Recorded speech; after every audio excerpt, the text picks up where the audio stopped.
Sir आपको पता है क्या? आज का जो ये दौर है ना वो कंसेप्चुअल चीजों का है, और जो लोग क्रिएटिव होंगे वो आगे जाएंगे। क्या मतलब है क्रिएटिव होंगे तो आगे जाएंगे, और क्या मतलब कंसेप्चुअल चीजों का है? बेटा तो फिर रट्टा किधर गया? नंबर फिर कैसे मिलेंगे हमें? नंबर तो रट्टे से आते हैं, तो सर रट्टा नहीं लगाओगे तो नंबर कैसे लोगी? सर ये नंबर इससे क्या होगा?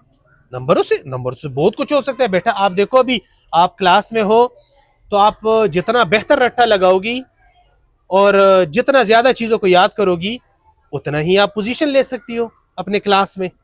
उसके बाद क्या होगा?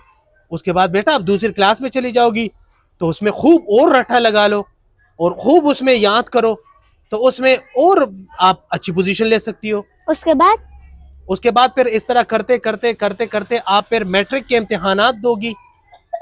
उसके बाद फिर क्या करना है? अच्छा, तो आप स्कूल में जिस तरह बेहतरीन तरीका रट्टा लगा रही हो ना, खूब रट्टा लगा रही हो और अच्छे इतने नंबर ले रही हो, तो जब मैट्रिक में जाओगी तो ये रट्टा जो आप स्कूल में इतना लगा रही थी इसको थोड़ा सा बढ़ाओ, खूब रट्टा लगाओ, मैट्रिक में और रट्टा लगा लो, मैट्रिक में और नंबर ले लो, फिर बोर्ड टॉप पोजीशन ले लोगी। बोर्ड में पूरे पूरे बोर्ड में आप पोजीशन ले सकती हो। ये छोटी बात है क्या? तो पोजीशन लेने के बाद फिर क्या होगा? हाँ, तो फिर आप किसी जब टेस्ट में जाओगी, किसी कॉलेज के टेस्ट में, अब वो मुझे नहीं पता कि वो आप रट्टे से कैसे पास करोगी, लेकिन अच्छे कॉलेज में एडमिशन ले सकती हो आप। उसके बाद उसके बाद फिर आप कॉलेज में भी रट्टा लगा लो और रट्टा लगा लो, खूब रट्टा लगा लो, अच्छे अच्छे अच्छे नंबर ले लो। उसके बाद फिर आप अच्छी यूनिवर्सिटी में जा सकती हो। उसके बाद हम फिर क्या करेंगे? हाँ, उसके बाद फिर आप यूनिवर्सिटी में अच्छे नंबर ले लो। वहां पर भी जो स्कूल में आपने रट्टा शुरू किया था, जो अभी तक आपकी जान नहीं छोड़ रहा, तो वही रट्टा जो आपने कॉलेज में लगाया था उसको थोड़ा सा बढ़ाया था, यूनिवर्सिटी में आपने और बढ़ाया, क्योंकि आपने क्रिएटिव नहीं सोचना, गुनाह है। आपने क्रिटिकल थिंकिंग नहीं करनी है, क्योंकि ये उससे भी बड़ा गुनाह है। और आपने कंसेप्ट तो बिल्कुल क्लियर नहीं करना, आपने सिर्फ रट्टा लगाना है, बस सिर्फ रट्टा, और अच्छे अच्छे नंबर आपने लेने हैं। अच्छा। इतने इतने नंबर लेने हैं। और जब आप यूनिवर्सिटी में इस तरह रट्टा लगाओगी लगाओगी लगाओगी लगाओगी तो बेटर यूनिवर्सिटी में अच्छा जीपीए आपका आएगा।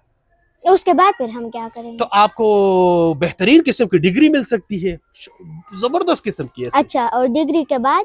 डिग्री के बाद आप फिर, सर जल्दी बताए ना। अच्छा बता रहा हूँ ना, सब्र कर ले। डिग्री के बाद फिर आप मार्केट में जाओगी, वहां पर तो शायद आपका रट्टा काम ना आए जो आपने इसने 16 17 साल 18 साल लगाया था, लेकिन आप उस डिग्री पे, सर जल्दी बताए ना। हाँ हाँ बता रहा हूँ, डिग्री पे आप उस डिग्री पे आप सर जल्दी बताए ना। एक मिनट, सिफारिश सिफारिश सिफारिश करे फिर आप।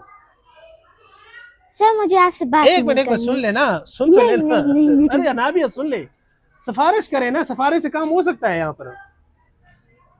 ले भाई, देख लिया आपने, अगर हमारी इस नन्ही मुन्नी छोटी सी बच्ची को ये बात समझ आ गई है कि रट्टा लगाने से और नंबर लेने से, अभी अगर वो खुद भी कंफ्यूज है कि मैं क्या करूं, ये मैं आगे क्या करूंगी, उसके बाद क्या होगा, तो हमें ये बात क्यों समझ नहीं आ रही है? हम क्यों अभी तक नंबरों के पीछे पड़े हुए हैं? नंबर लेंगे नंबर लेंगे नंबर लेंगे, ये लिटरली यही हो रहा है हमारे साथ। हम एक बहुत ही ऑर्गेनाइज क्राइम में मुब्तला है, पेरेंट्स भी है, असातिज़ा भी है, और ये सिस्टम भी है। खुदा के लिए बच्चों को कंसेप्चुअल क्लियर बना ले, खुदा के लिए अपने बच्चों को क्रिएटिव और क्रिटिकल थिंकर बना ले। आर्टिफिशियल इंटेलिजेंस की वजह से हमारे पास ज्यादा ऑप्शन नहीं बचे। अगर अभी भी हमने होश के नाखून ना लिए, और अगर अभी भी हमने इसको क्रिटिकली थिंकिंग ना किया, ये जो हमारे साथ हो रहा है, तो यकीन जाने हम इस बच्चे को कहीं का नहीं छोड़ेंगे। ये जो अनाबिया के साथ हम ऑर्गेनाइज क्राइम कर रहे हैं, ये हम हर बच्चे के साथ कर रहे हैं। इस पे जरूर सोचिए।